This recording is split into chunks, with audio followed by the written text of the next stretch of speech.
NKT world के इस channel में आपका स्वागत है और आज का टॉपिक भारत के आपराधिक न्याय प्रणाली में आज़ादी के बाद सबसे बड़ा बदलाव, सबसे बड़ा परिवर्तन। 3 बिल पार्लियामेंट में, लोकसभा में गृह मंत्री के द्वारा पेश किया गया है, जो भारत की जो आपराधिक न्याय प्रणाली है उसमें आमूल चूल परिवर्तन से संबंधित है। बहुत इंटरेस्टिंग विषय है। क्यों? क्योंकि कोर्ट के माध्यम से जब भी विवाद होता है तो उसका समाधान किया जाता है और 3 ही लॉ है। एक है इंडियन पैनल कोड, दूसरा है कोड ऑफ क्रिमिनल प्रोसीजर और एक है एविडेंस एक्ट।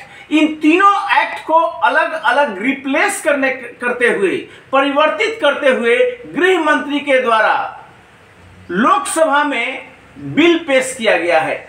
बहुत ही महत्वपूर्ण घटना, जहां तक लीगल रिफॉर्म्स यानी कि कानून में सुधार का है।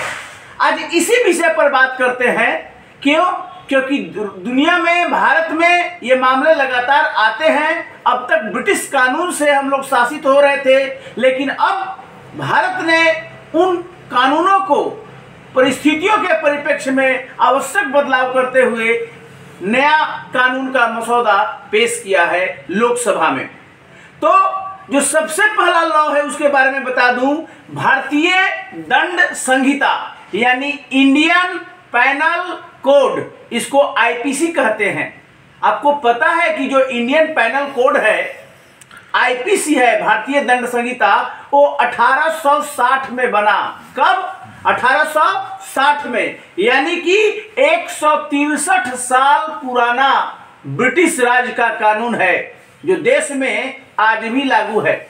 अब एक प्रश्न आपके माइंड में होगा कि इंडियन पैनल कोड करता क्या है? तो इंडियन पैनल कोड का जो काम है 2 ही, कि क्या कीजिएगा तो अपराध माना जाएगा, क्या कार्य करने पर वह कार्य अपराध की श्रेणी में आएगा, यानी अपराधों का वर्गीकरण करता है अलग अलग सेक्शन में, और यह भी बताता है कि किस अपराध के लिए क्या दंड पनिशमेंट होगा। आईपीसी यही बताता है, अपराध और अपराधों के लिए दंड।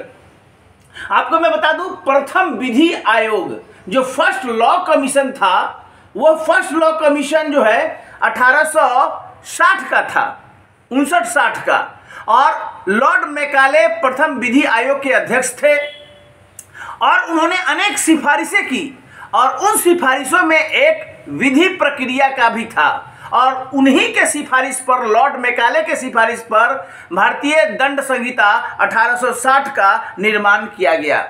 अब जो पार्लियामेंट में बिल पेश किया गया है, लोकसभा में जो गृह मंत्री ने पेश किया है, जो भारतीय दंड संहिता 1860 है, जो आज भी लागू है, उसमें मैं आपको बता दूं 22 प्रोविजन को, 22 प्रावधानों को हटाया जा रहा है। ध्यान दीजिएगा, आईपीसी 1860 जो आज के डेट में संशोधित है, उसमें 22 प्रावधानों को हटाया जा रहा है और 175 प्रावधानों में सिग्निफिकेंट बदलाव लाया जा रहा है और 9 नए सेक्शन उसमें जोड़े जा रहे हैं। कुल मिलाकर जो बिल है, उस बिल का नाम अब यह भारतीय दंड संहिता नहीं होगा, इस बिल का नाम होगा अब जो है भारतीय न्याय संहिता बिल। भारतीय न्याय संहिता अब होगा, यानी भारतीय दंड संहिता जो आईपीसी थी अब हो जाएगी भारतीय न्याय संहिता, और इसको बिल में पेश किया गया है 2023। तो यह इंपॉर्टेंट बात है। और जो नया भारतीय न्याय संहिता है जो आईपीसी का जगह लेगा, उसमें कुल मिलाकर 356 प्रोविजन हैं। तो ये बात है इंपॉर्टेंट। जो दूसरा है, आईपीसी तो 2 चीज डील करता है, क्या चीज करने पर अपराध होगा और उस अपराध के लिए क्या दंड होगा, ये 2 ही चीज। लेकिन ट्रायल कैसे होगा, कंप्लेन कैसे होगा, एफआईआर का आगे चार्जशीट कैसे होगा, इन चीजों के लिए कानून अलग है। जो ब्रिटिश राज का कानून है वो है कोड ऑफ क्रिमिनल प्रोसीजर। क्या है? कोड ऑफ क्रिमिनल प्रोसीजर, यानी आपराधिक प्रक्रिया संहिता। आपराधिक प्रक्रिया संहिता यानी क्रिमिनल कोड प्रोसीजर या कोड ऑफ क्रिमिनल प्रोसीजर कह सकते हैं, सीआरपीसी बोला जाता है। यह कानून 1898 का है, 1898, यानी कि कितना साल यह पुराना हो गया। स्वतंत्रता के बाद इस कानून को भारतीय रूप में ढाला गया है और नया बनाया गया था। तो 1973 में कोड ऑफ क्रिमिनल प्रोसीजर में बदलाव हुए थे, लेकिन कानून ब्रिटिश काल का ही चला आ रहा है। अब इस कानून को भी बदला जाने का बिल पेश किया गया है। अब कोड ऑफ क्रिमिनल प्रोसीजर जब ये बिल पास हो जाएगा पार्लियामेंट से तो इतिहास के पन्नों में सिमट जाएगा, और जो कोड ऑफ क्रिमिनल प्रोसीजर को स्थान पर जो नया बिल आने वाला है उस बिल का नाम है भारतीय नागरिक सुरक्षा संहिता, भारतीय नागरिक सुरक्षा संहिता बिल 2023, यानी कोड ऑफ क्रिमिनल प्रोसीजर के जगह पर अब आ रहा है भारतीय नागरिक सुरक्षा संहिता बिल। ये जो नया बिल है भारतीय नागरिक सुरक्षा संहिता बिल 2023, इसमें 9 प्रोविजन हटाए जा रहे हैं, रिपील किए जा रहे हैं। 107 में सिग्निफिकेंट बदलाव किया जा रहा है पहले वाले लॉ में, ब्रिटिश लॉ में, यानी कोड ऑफ क्रिमिनल प्रोसीजर में, और 9 नए सेक्शन इसमें जोड़े जा रहे हैं। और जब ये सब हो जाएगा तो कुल 533 सेक्शन होगा जो भारतीय नागरिक सुरक्षा संहिता बिल है 2023 उसमें। अब ये क्या है, जैसे मैंने आईपीसी डील करता है अपराध को, और उस अपराध के लिए क्या दंड है, कोड ऑफ क्रिमिनल प्रोसीजर अब उसका नया रूप हो जाएगा, जब बिल से पास हो जाएगा उसका नाम होगा भारतीय नागरिक सुरक्षा संहिता बिल। उसमें क्या होता है, तो कैसे कोई भी व्यक्ति कंप्लेन करता है, कोर्ट में कंप्लेन करे या फिर एफआईआर होता है तो फिर चार्जशीट होता है, तो उसके बाद उसका ट्रायल होता है कोर्ट के द्वारा, जो सिविल कोर्ट है, आपराधिक ट्रायल कोर्ट है, उसके द्वारा ट्रायल होता है, ट्रायल कोर्ट का आदेश आता है और फिर उसका अपील होता है। ये पूरी प्रक्रिया कैसे न्यायालय में चलती है ये आपको कोड ऑफ क्रिमिनल प्रोसीजर में मिलेगा, जिसका नया वर्जन, इंडियन वर्जन अब आएगा भारतीय नागरिक सुरक्षा संहिता बिल में। कैसे हिरासत में व्यक्ति को लिया जाएगा, अरेस्ट किया जाएगा, इन्वेस्टिगेशन कैसे होगा, इंक्वायरी कैसे होगा, ट्रायल कैसे होगा, कंप्लीट जो आपराधिक न्यायालय है, क्रिमिनल कोर्ट है, उसकी संपूर्ण प्रक्रिया का विवरण इसी लॉ के बुक में है, जिसका नाम है कोड ऑफ क्रिमिनल प्रोसीजर, जिसका नया बिल, जिसको बदलते हुए नया बिल आ रहा है, जिसका नाम है भारतीय नागरिक सुरक्षा संहिता बिल 2023। जो तीसरा बिल है वो है एविडेंस एक्ट, यानी साक्ष्य अधिनियम। अब बिना साक्ष्य का तो आप मुकदमा कोई लड़ नहीं पाएगा, अपने बचाव के लिए साक्ष्य देना पड़ेगा, चाहे वो इलेक्ट्रॉनिक हो, चाहे डॉक्यूमेंट्री हो, या कोई भी साक्ष्य हो, तो साक्ष्य चाहिए। तो साक्ष्य कौन सा माना जाता है, इसके लिए अलग से लॉ है, वो है साक्ष्य अधिनियम यानी एविडेंस एक्ट, और ये 1872 का एक्ट है, ध्यान दीजिए, 1872 का, यानी 150 साल पुराना ब्रिटिश काल का ये लॉ है। इस लॉ को बदलते हुए नया जो प्रस्ताव किया गया है नया लॉ बनाने का, उसका नाम है भारतीय साक्ष्य बिल 2023। लोकसभा में गृह मंत्री के द्वारा एविडेंस एक्ट के बदले में नया जो एविडेंस पर लॉ बनाया जा रहा है उसका नाम है भारतीय साक्ष्य बिल। इसमें 5 प्रोविजन को, जो पुराना साक्ष्य बिल है 1872 का, 5 प्रोविजन को हटाया जा रहा है। 23 प्रोविजन में सिग्निफिकेंट बदलाव है और 1 जोड़ा जा रहा है। कुल मिलाकर 170 सेक्शन होगा। अब अपराधों की बात करें, आईपीसी के जगह पर भारतीय न्याय संहिता 2023 आ रही है, जिसमें अपराध और उसके लिए दंड का बात है। तो क्या नया फीचर है वो जान लीजिए। अब तक मॉब लिंचिंग का प्रावधान नहीं था, जिसे भीड़ के द्वारा हिंसा, भीड़ गई दुकानों को लूट ली, तो मॉब लिंचिंग का प्रावधान किया गया है। इसमें 7 साल 7 इयर्स से लेकर लाइफ तक, माने आजीवन जेल का प्रावधान रखा गया है। पहली बार यह प्रावधान डाला गया है मॉब लिंचिंग यानी भीड़ के द्वारा हिंसा। तो 7 साल के लिए 7 साल से लेकर कम से कम 7 साल और आजीवन जेल, यानी कि और फिर डेथ का भी प्रावधान है, मृत्युदंड का भी, क्योंकि इसको बहुत गंभीर माना गया है।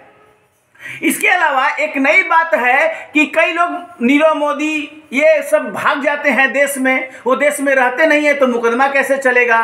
तो पहली बार हुआ है कि एक्स पार्टी मुकदमा चलेगा, यानी जो आरोपित है अगर देश में नहीं है तो वो देश से चला भी गया हो तब भी उसको मुकदमा चलेगा, प्रोसिक्यूशन होगा, उसका ट्रायल होगा और उसको दंडित भी किया जाएगा। ये नया प्रोविजन लाया गया है। एक जो अब तक तो था कोर्ट के आदेश से 0 एफआईआर का कल्पना हो, आप बिहार के हो, आप हिमाचल गए, बंगाल गए, कहीं भी गए, आपके साथ कुछ घटना घट गई, आप वहीं पर एफआईआर करवाइएगा जिसका नाम है 0 एफआईआर, और बाद में वो एफआईआर ट्रांसफर हो जाएगा आपके आपका जो पुलिस स्टेशन है वहां पर। ये था पहले से कोर्ट के आदेश के माध्यम से 0 एफआईआर, लेकिन इसको लॉ बुक में फॉर्मल वे में इंट्रोड्यूस किया जा रहा है। सिविल सर्वेंट यानी जो सरकारी ऑफिसर होते हैं, कर्मचारी होते हैं, उन पर मुकदमा चलाने के लिए कह रहा है कि 120 दिन, मैक्सिमम 120 दिन, 60 दिन और 60 दिन और 120 दिन के अंदर उनको परमिशन देना पड़ेगा मुकदमा चलाने के लिए। अदरवाइज माना जाएगा कि मुकदमा चलाने की अनुमति मिल गई है, अगर ना अनुमति मिले तो। इसके अलावा जितना भी रिकॉर्ड है सबका डिजिटाइजेशन, कंप्यूटराइजेशन होगा। एफआईआर से लेकर, चार्जशीट से लेकर कोर्ट की पूरी जजमेंट सब कंप्यूटराइज होने वाला है। इसके अलावा जो ट्रायल होता है ट्रायल कोर्ट में, और जो अपील होता है अपीलिएट कोर्ट में, उसकी पूरी वीडियो कॉन्फ्रेंसिंग से सारी कार्रवाई होगी।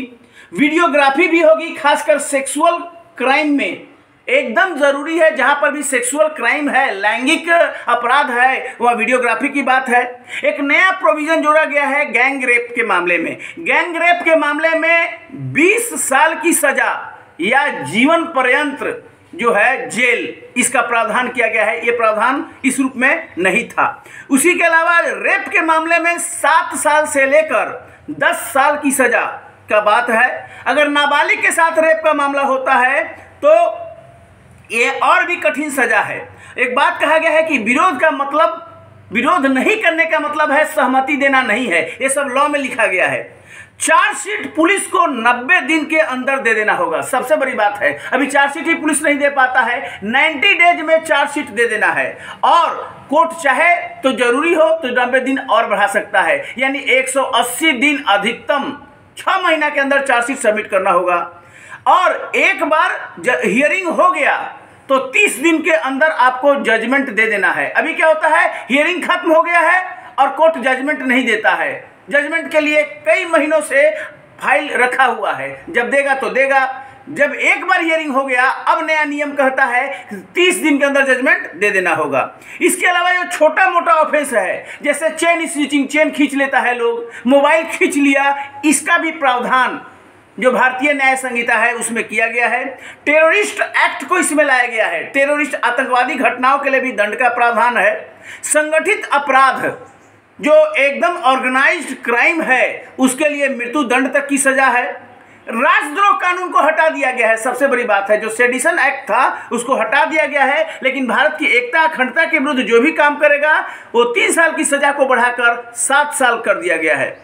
लापरवाही से मौत, कई बार एक्सीडेंट हो जाता है, लोग पीकर गाड़ी चलाते हैं, कई बार लापरवाही से मौत हो जाता है। ऐसे मामलों में सजा 2 साल से बढ़ाकर 7 साल कर दिया गया है। मेरा कहना है कि जो 3 एक्ट है, एक भारतीय दंड संहिता आईपीसी, दूसरा कोड ऑफ क्रिमिनल प्रोसीजर और तीसरा एविडेंस एक्ट, तीनों को बदलते हुए 3 नया अलग अलग कानून लोकसभा में गृह मंत्री ने प्रस्तुत किया है। और तीनों कानून में काफी बदलाव किया गया है। और जब ये कानून लागू हो जाएंगे तो लगता है कि जस्टिस मिलने की राह थोड़ी आसान हो जाएगी, क्योंकि अभी जस्टिस आसान नहीं है एक आम व्यक्ति के लिए जस्टिस पाना। तो यह महत्वपूर्ण बदलाव होगा। बहरहाल तीनों जो बिल है उस बिल को लोकसभा के स्टैंडिंग कमेटी को रिव्यू के लिए हैंड ओवर कर दिया गया है। उसका रिपोर्ट आएगा तो फिर ये पार्लियामेंट में आगे बढ़ेगा। और जब ये लागू हो जाएगा तो न्याय प्रणाली में लगता है सिग्निफिकेंट बदलाव होगा और लोगों को न्याय मिलने की संभावना बन सकती है। बहुत बहुत धन्यवाद। कैसा वीडियो लगा जरूर कमेंट करके बताइए और इस चैनल को जरूर लाइक और सब्सक्राइब कीजिए। बहुत बहुत धन्यवाद। Thank you.